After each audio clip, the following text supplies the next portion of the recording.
Hi, we are Compylo and this video is regarding the interview questions of Azure Analysis Services.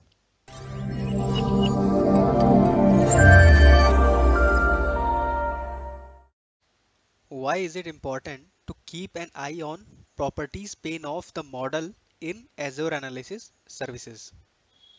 So once we right click on the model, we see multiple options like build, rebuild, deploy, clean. But in the last, you can see properties option, right?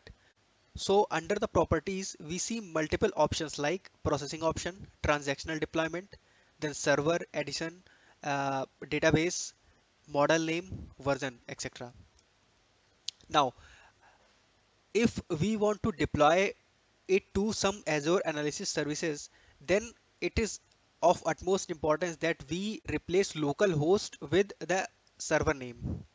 And the name of database should be the same which is already deployed in the server, or if it is the first time deployment, then also we need to keep a track of the right name.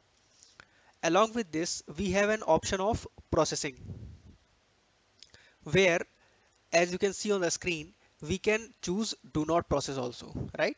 So here you can see the server name is of Azure Analysis Services and the database name is the model name which is going to be deployed in the server.